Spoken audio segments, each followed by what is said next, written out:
Bersama PUPR, sigap membangun negeri. Ke Kalbar buat beli air. Apa kabar sahabat PUPR? Senang sekali tentunya saya Enji Aditya, sebut saja Lilis Om Sorry, bisa hadir kembali di podcast Sigap Membangun Negeri, persembahan dari Kementerian Pekerjaan Umum dan Perumahan Rakyat. Dan kali ini yang kita bahas nih agak sedikit serem nih. Kita mau bahas tentang bencana, baik itu bencana alam maupun bencana sosial. Tapi seperti biasa, kali ini Lilis bakal ditemani oleh seorang co-host yang ganteng, idaman para remaja. Siapa lagi kalau bukan Kang Indra. Halo, apa kabar? Mbak Lilis, kabar baik. Mbak Lilis gimana kabarnya? Alhamdulillah hari ini agak-agak sakit sedikit ya. Sakit apa tuh? Sakit hati karena baru berjumpa kembali bersamamu. Aduh. Tapi kalau ngomongin yang namanya sakit hati, kita tuh harus ngomongin yang namanya Indonesia yang memang banyak banget bencana alamnya. Betul. Betul banget, negara yang tentunya katanya dengan intensitas bencana alam yang cukup luar biasa. Cukup Tentunya tinggi. Cukup tinggi. Tapi kali ini kalau ngomongin yang namanya bencana, ada penyelamat. Cila, Aduh. bidadari di tengah bencana. Coba dikenalin hari ini kita sama siapa nih Bang? Hari ini kita sudah bersama dengan Ibu Yusniwati. Halo Ibu. Ibu Yusniwati adalah Direktur Rumah Khusus, Direktorat Jenderal Perumahan Kementerian PUPR. Sehat ya Ibu ya? Alhamdulillah. Alhamdulillah. Sehat. Aduh Bu, jujur ya, ini kali pertama Lilis ketemu Ibu. Saya nih pas ngeliat Ibu nih jadi keingetan cabe Bu, tahu nggak? Cabe? Ibu istilah Kenapa tuh cabe? cabe? Cabe rawit. Cabai rawit. Kenapa tuh Cantik, cabai? berhijab, ramah, berwibawa. Waduh. Luar biasa Tapi ya. nih Udah bawa duit kecil. oh enggak, kalau sama gede aja. Yang gede juga nggak apa-apa ya. I'm sorry. Nah, tapi kita nih mau bahas tentang bencana nih Bu. Kita tuh dapat informasi, dapat kabar kalau Ibu nih adalah superhero-nya ketika bencana. Karena Ibu dapat memberikan perlindungan, keselamatan terhadap korban-korban bencana alam yang ada di Indonesia. Tapi mungkin sedikit informasi. Memang jelas ya, Bang Indra, Ibu izin kita tuh katanya negara Indonesia nih rawan sekali dengan bencana. Ada bencana apa aja sih, Bang? Betul, banyak sekali bencana alam yang ada di Indonesia, mulai dari gempa bumi, Banjir tahunan, 5 tahunan masuk bencana nggak sih, Bu? Bencana ya Bu ya? Bencana juga ya, banjir 5 Lalu ada tahunan gempa terus. bumi, gunung meletus, lalu ada angin ribut. Sepertinya Angin tuh ribut, kayak kompor semua bencana meledak. ada di Ada Indonesia ya. Dan yang pasti penting tuh ada satu bencana yang kadang ini terjadi di banyak remaja di Indonesia, Bu. Apa tuh? Itu biasanya ada bencana ditinggal pas lagi sayang-sayang. Waduh. Korban bencana Sakit kayak ya. begitu tuh, sakit ya. Tapi mendingan kita langsung bahas sama Ibu deh. Tema kita kan kali ini adalah peran infrastruktur perumahan dalam penanganan bencana. Peran serta Kementerian PUPR, khususnya Direktorat Jenderal Perumahan itu dalam penanggulangan bencana. Peran sertanya tuh di mana? Ya. Gila. Direktorat Jenderal Perumahan itu ada beberapa direktorat teknis. Di situ ada Direktorat Rumah Susun, Direktorat Rumah Swadaya. Rumah swadaya ada, rusun ada, Kemudian apalagi ada rumah rumah umum dan komersial, itu yang terkait dengan rumah-rumah yang dibangun oleh pengembang. Kemudian ada Direktorat Rumah Khusus. Direktorat Rumah Khusus. Nah, ini kita mau bahas tentang Direktorat Rumah Khusus. Ya. Kalau yang rusun tahu, Ya. terus ada Semuanya tahu. rusun Nawa juga rusun khusus mahasiswa kita Amin. tahu. Ya. Nah, tapi ini yang aneh nih, rumah khusus. Rumah kok khusus Rumah gitu kok ya? khusus? Emang khususnya gimana, Bu? Ya, jadi rumah khusus itu rumah yang dibangun untuk keperluan khusus ya. Nah, rumah khusus itu keperluannya antara lain ada Ya. beberapa ya keperluan, peruntukan. Heeh. Nah, yang pertama ini yang prioritas adalah rumah yang dibangun untuk warga yang terdampak bencana. Ya.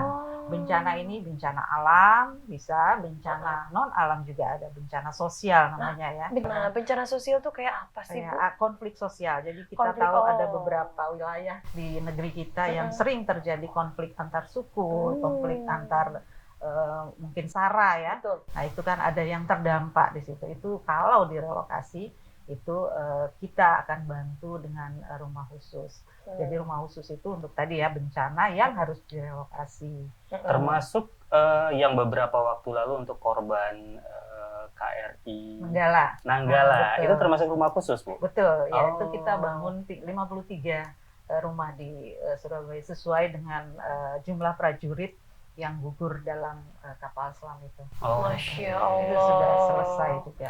Jadi ternyata banyak ya peran serta dari Kementerian PUPR ini dalam tentunya memberikan bantuan kepada para korban bencana alam. Betul. Tapi Kang Indra, ngomong-ngomong bencana alam, Bu, itu kan udah ada badannya tuh, Bu. Apa tuh Iya, namanya Bu. tuh?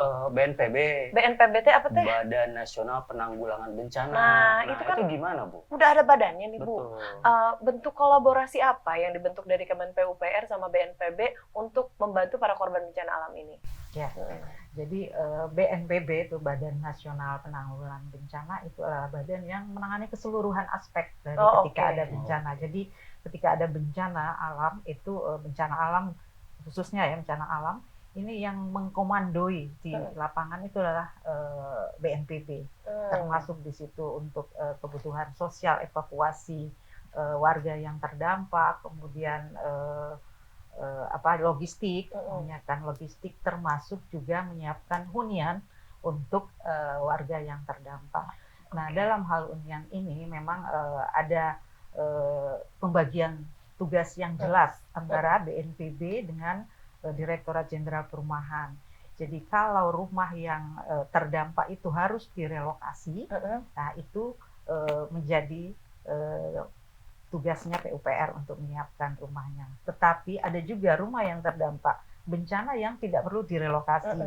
Jadi misalnya rumah yang rusak ringan, rusak sedang, ataupun rusak berat yang tidak harus direlokasi, nah itu yang menjadi tugasnya BNPB untuk memperbaiki rumah-rumah tersebut.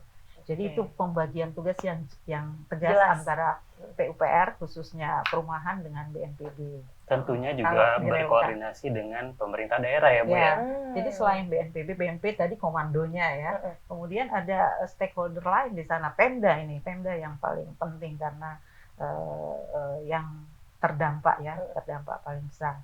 Kemudian juga di situ ada Kementerian ESDM untuk mengkaji lokasi-lokasi yang rawan bencana dan yang tidak rawan bencana ya. Kemudian juga nanti ada Kementerian Lingkungan Hidup. Kalau direlokasi itu kan lahannya perlu dicek dulu. Betul. Itu apakah sesuai dengan peruntukan bisa dibangun perumahan atau tidak. Nah, itu antara lain stakeholder yang akan banyak berperan dalam pembangunan rumah huntap ya khususnya untuk warga terdampak bencana. Nah, jadi selalu koordinasi itu pemerintah antar instansi pastinya supaya pembangunan rumah bagi korban bencana ini bisa berjalan lancar. Benar. Jadi sekarang sahabat PUPR tahu nih, kalau ternyata tugas untuk membangun kembali, terutama adalah yang terkena dampak bencana alam itu bukan hanya tugas Kemen PUPR saja, bukan hanya tugas dari BNPB saja, tapi semua aspek terlibat. Betul. Hampir semua, tadi juga kementerian dari SDM juga turut serta dilibatkan. Nah, ini menarik. Nah, Kang Indra mau nanya apa nih sama Ibu? Nih, ngomong-ngomong ini kan melibatkan banyak ya Bu ya, banyak stakeholder gitu, pasti banyak data juga ya Bu ya. Ngomong-ngomong data nih, ada kriteria nggak sih Bu atau persyaratan bagi penerima bantuan gitu, penerima rumah ini gitu. Prosesnya bagaimana Bu? Nah, gimana sih Bu mekanismenya? Ya, jadi sebelum kita membangun rumah kita harus tahu dulu berapa jumlah rumah yang akan kita bangun. Karena itu nanti dampaknya adalah kita memprogramkan termasuk juga anggaran. Nah, untuk mengetahui berapa jumlah rumah yang harus kita bangun itu sangat tergantung dari data yang disiapkan oleh pemerintah daerah. Pemerintah daerah termasuk juga di situ BNPB nanti yang akan mendata. Karena apa? Kalau jumlah warga yang terdampak ini tidak ada kepastian, kita juga belum bisa membangun dengan jumlah yang pasti. Nah, kenapa data ini penting? Karena antara BNPB dengan perumahan tadi ya saya sampaikan kalau yang relokasi itu PUPR, kemudian yang tidak relokasi itu BNPB. Ini agar tidak terjadi duplikasi data. Ada yang sudah dibangunkan rumah di tempat semula, kemudian dapat rumah lagi di tempat lain. Jadi double nah, itu yang kita perlu hindari. Jadi kita perlu data itu, datanya by name, by address. Jadi jelas sekali dari situ, kemudian dari Pemdanya mengajukan usulan kepada Kementerian PUPR untuk diberikan bantuan perumahan. Nah, setelah itu kami verifikasi lagi. Kami cek lagi ke lapangan. Jangan sampai salah orang gitu ya. Salah orang, dan kita harus memastikan bahwa orang-orang yang akan dipindah ini mau direlokasi. Memang ada yang nggak mau dikasih rumah? Ada juga yang tidak mau direlokasi. Ada pernah satu lokasi di NTT ya, satu pulau itu bupatinya minta direlokasi ya. Ini kebetulan di pinggir laut nelayan. Iya. Setelah kita cek, mereka tidak ada yang mau pindah karena namanya nelayan itu kan Betul. harus Maunya dekat tetap laut. dekat laut. Ya, maunya bau ikan ya, bau Iya. Iya. laut ya. Jadi, lahan untuk direlokasinya kita Nah, ini harus penting cek nih. juga ya. Lahannya kurang luas. Jangan sampai kita sudah bangun ternyata ada masalah di belakang ya. Rumah ini sia-sia kita bangun.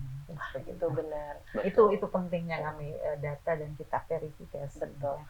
Jadi ini penting ya, para sahabat PUPR nih tahu kalau ternyata begitu detailnya yang dilakukan dari Kemenpo UPR tentunya untuk membantu korban bencana alam. Bencana Jangan, jadi kita menghindari yang namanya salah sasaran. Betul. Apalagi yang tadi ada double, jangan dong sampai ya. terjadi ya. Jangan sampai terjadi. Tapi kan itu tadi mekanismenya ya Bu ya. Saya mau tanya, kalau sementara nih di Indonesia sendiri, ada nggak sih runtap atau kita sebutnya huntap ya, hunian tetap yang memang sudah dibangun dan sudah para korban ini menetap di sana gitu? Iya, kita itu membangun huntap ya, hunian tetap untuk warga yang terdampak bencana itu sejak 2000, bencana yang secara masif itu sejak bencana likuifaksi, gempa bumi dan tsunami di Sulawesi Tengah Di 2018 ya. Palu ya? Ya, sebelumnya juga ada di Lombok ya, ada gempa Oh bumi. iya, di Lombok juga itu yang betul. masif sekali, yang dalam jumlah Besar. Kemudian kalau yang di Sulawesi Tengah itu kita sudah membangun sekitar 1.600-an dan sekarang sedang proses 712 lagi ya. Rupanya sangat banyak itu, sangat banyak, sekitar 8.000 warga yang terdampak dari data. Tapi setelah kita verifikasi ternyata banyak yang bisa dikurangi karena tadi ada yang double atau lahannya belum siap. Betul. Kemudian setelah itu yang masif juga itu di NTT-NTB yang bencana badai Seroja tahun 2021 yang baru kemarin ya Bu ya? Itu sekitar 2.200-an kita bangun. Wow. Unit ya Bu ya. Ini kalau gini kayaknya Kang Indra kita harus kasih tepuk tangan buat Kemenpo UPR. Betul. Karena ingat sigap betul, ya. membangun huntap itu mungkin bagi PUPR itu hanya hunian, tapi ingat yang bangun kembali itu bukan hanya huniannya, tapi kehidupannya. Kalian membangun sebuah hunian, membangun sebuah keluarga kembali, rebuilding kehidupan. Betul ya. sekali. Dan yang terbaru ini di Lumajang, yang dampak erupsi Gunung Semeru. Nah itu 1950 unit. Wow, Itu amazing juga. ya.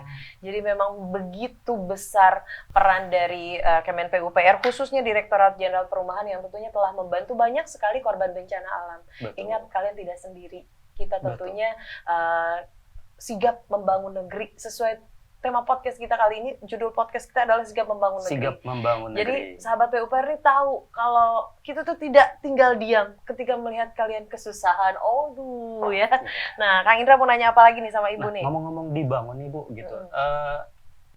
Setelah rusun itu hunian. Itu selesai dibangun, diserahkannya kepada korbannya itu kapan Bu? Korban bencananya. Itu tuh betul Bu, benar. Itu tuh beneran jadi milik mereka gitu. Jadi mereka benar-benar menetap di situ atau takutnya nih setelah berapa tahun habis masa sewa gitu. takut gitu kan Bu. Itu apakah tuh diberikan dengan sertifikatnya gitu, ataukah ada hak guna aja mungkin barangkali gitu. Penting nih. Nah, jadi kita membangun itu di lahan milik pemerintah ya. Pemerintah dari kita tidak membangun di lahan milik pribadi. Nah, setelah selesai ini kita menyerahkan kepada Pemdanya. Pemda yang akan mengelola. Nah, nanti Pemda mengelola bisa saja di suatu saat itu diserahkan ke warga yang terdampak ini dalam bentuk sertifikat. Namun itu semua kita serahkan ke Pemda untuk mengelolanya. Yang penting bahwa warga yang terdampak ini sudah ada hunian tetap. Dan ada juga beberapa lokasi yang rumah awalnya itu masih dimiliki oleh mereka. Tetapi tidak boleh dibangun karena masuk dalam kawasan rawan bencana. Jadi itu tetap milik mereka. Nah, yang huntap yang dibangunkan ini ada beberapa Pemda yang mekanismenya itu seolah-olah pinjam pakai ya. Dengan waktu yang tidak tertunda. Tapi itu semua kita serahkan kepada Pemda. Ngomong-ngomong bencana nih Bu, bencana itu kan terjadi dengan tiba-tiba ya Bu ya gitu. Kita tidak pernah mengharapkan terjadinya ada bencana. Gitu. Tetapi pada saat terjadi bencana, Kementerian PUPR nih pasti melakukan pembangunan untuk penanganan bencana tadi berupa rumah khusus tadi. Nah, itu ada strategi tertentu nggak sih Bu gitu supaya rumahnya cepat jadi? Jadi sebelum kita melakukan pembangunan rumah itu memang tadi saya sampaikan ada beberapa tahapan yang harus dilalui, mulai dari menyiapkan data berapa warga yang harus dibangunkan, kemudian lahannya untuk direlokasi, yang kita bicara relokasi, seberapa lama dia disiapkan oleh Pemda yang clean and clear ya, artinya tidak menimbulkan masalah ke depan ya. Kemudian setelah itu kita berkoordinasi internal PU juga, karena kami dengan Cipta Karya ya, teman-teman dari Cipta Karya yang menyiapkan sarana prasarana seperti drainase, kemudian jalan, air bersih. Kemudian nah ini untuk membangunnya sendiri itu kami sudah bisa melakukan percepatan melalui pembangunan rumah yang sekarang knockdown. Jadi rumah ada namanya rumah RISA. Kita menggunakan teknologi yang sudah ada yang bisa cepat. Jadi ada rumah ya, RISA itu adalah rumah yang dibangun dari panel-panel. Jadi kita sudah menyiapkan panel-panel kolom balok ya. Jadi tinggal dipasang gitu ya Bu ya, di lokasi gitu. Disambung. Satu. Nah, selain itu kita juga arahan Bapak Menteri ya, berdasarkan instruksi Pak Menteri, kami sudah menyiapkan panel-panel ini sebelum ada bencana, memang untuk mengantisipasi itu kita sudah menyiapkan di beberapa balai ya, kami yang ada di daerah, ada di Makassar untuk wilayah timur, kemudian untuk wilayah barat itu kami siapkan di Bandung, kemudian yang wilayah Jawa Timur dan Bali Nusa Tenggara yang sering terjadi gempa itu kami siapkan di Surabaya, kemudian ada di Medan juga kami sudah siapkan panel-panelnya. Jadi ketika ada bencana kami memobilisasi panel-panel ini untuk dibangun. Cepat hasilnya. Ibu ngomong-ngomong cepet nih, sebelum kita tutup nih, Lilis mau nanya dulu, cepet sih cepet Bu, tapi kalau ngomongin yang namanya konstruksinya itu emang aman Bu? Nah ini biar sahabat PUPR tahu nih, ya aman gak sih tuh Bu? Gitu tuh. Ya, jadi rumah RISA tadi itu memang rumah yang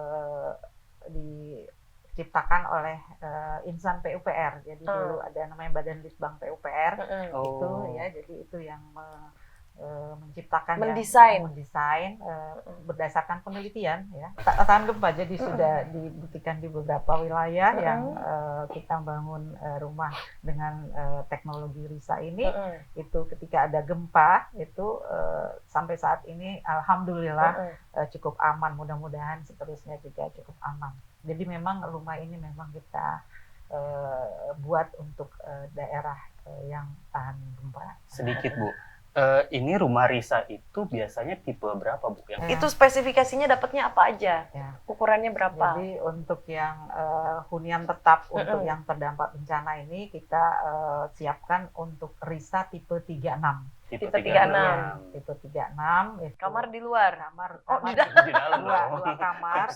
Dari 2 kamar, kemudian ada dapur dan kamar mandi. Itu. Kalau ternyata memang PUPR ini tidak main-main dalam memberikan bantuan. Betul. Jadi nggak setengah-setengah. Jadi rumah yang diberikan kepada korban bencana itu benar-benar yang sudah layak huni ya Bu ya. Siap dimasuki langsung tinggal. Gitu. Betul. Lengkap dengan segala fasilitasnya, mulai dari air, fasilitas lingkungan, listrik, dan sebagainya ya Bu. Dan juga ada fasilitas sosial di dalamnya ya, di lingkungan perumahan itu biasanya rumah ibadah, tempat pertemuan. Sampai dibangunin ya. Lengkap semua berarti ya. Fasosnya ya, fasilitas sosial dan fasilitas sosial, umumnya udah lengkap juga dibangunkan.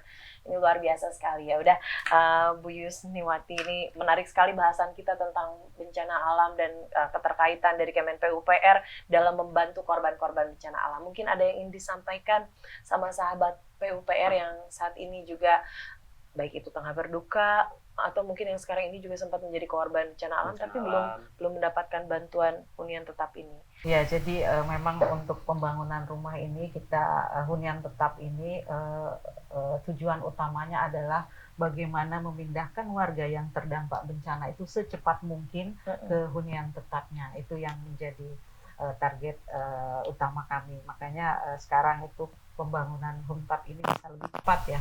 Yang Lumajang kemarin ini dalam waktu 4 bulan kita bisa menyiapkan sekitar 1.950 rumah. Jadi itu harapannya, mudah-mudahan warga yang terdampak bencana ini tidak lama-lama menderita di dalam pengungsian ya, bisa secepatnya. Kemudian juga untuk warga PU, teman-teman PU yang ada di balai-balai yang ini yang garda terdepan kami ketika ada bencana itu, yang penting adalah ketika ada bencana itu saling kompak berkoordinasi satu balai dengan balai lainnya atau dengan pemerintah daerahnya. Itu yang penting di situ adalah koordinasi dan selalu kompak untuk sigap membangun negeri. Aduh, Kasih tepuk tangan keren dulu. banget Luar ini ya. biasa ya. Pokoknya apapun bencananya kita semuanya sigap untuk membangun negeri. Tapi yang pastinya seru sekali, dan jangan lupa ini buat seluruh sahabat PUPR dimanapun Anda berada yang menyaksikan episode kita kali ini, jangan lupa juga nih untuk follow sosial media dari Kementerian PUPR. Ada apa aja Bang? Kalau TikTok? Kalau TikTok ada di Kemen PUPR. Nah, Facebook Kementerian Pekerjaan Umum dan Perumahan Rakyat RI. Nah, kalau ibu biasanya main apa, Bu? Ibu main apa, Bu? Twitter, biasanya, Bu? tweet. Aduh, saya tuh Instagram jarang main bermain. kayak? Instagram sama, biar Bu, ibu bisa dengan di tag. TikTok. Kemen PUPR juga. Nah, kalau Twitter Kalau nih. Twitter yang beda sendiri nih, Kemen PU. Nah, itu ya. Jadi buat kalian yang butuh informasi seputaran tentang Kementerian PUPR, kalian bisa dapatkan di beberapa sosial media tadi, termasuk nih, kita juga ada website Betul. di www.pu.go.id, dan yang pastinya juga jangan lupa yang suka main TikTok nih Bu. Kan sekarang nih memang milenial nih senangnya main TikTok Bu. Jadi kalau butuh informasi seputaran PUPR, TikToknya itu adalah Kemen PUPR. Jangan lupa follow ya, nanti insya Allah kita blok. Enggak dong. I'm sorry, aduh, aku suka hilaf nih ya. Ini namanya Suka ngeblok orang nih kayaknya. suka itu namanya bencana di sosial media ya. Tapi yang pasti sekali lagi semoga di Indonesia ini Bu tidak terjadi bencana dalam bentuk apapun, dan yang pastinya juga semoga kita dijadikan negara yang kuat, negara yang tentunya juga aman, dilimpahi dengan masyarakat dan bangsa-bangsa yang sehat dan kekar, dan yang pastinya juga tidak selalu pergi ketika lagi sayang-sayangnya. Aduh. Ya udah deh, curhat lagi ya. Sekali lagi Ibu, terima kasih banyak. Senang sekali berbincang-bincang dengan Ibu, dan tentunya juga saya juga pengen ngucapin makasih nih buat para sahabat PUPR yang sudah menyaksikan podcast di episode kali ini. Dan akhir kata saya Lilis, I'm sorry, dan juga rekan saya Indra, dan tentunya juga Ibu yang cantik ini, Ibu Isniwati. bidadari ketika bencana. Sekali lagi terima kasih ya udah nonton podcast kita. Jangan lupa like, subscribe, and comment. Kalau begitu saya pamit dan sampai berjumpa kembali di episode berikutnya. Dadah. Bye. Bersama PUPR sigap membangun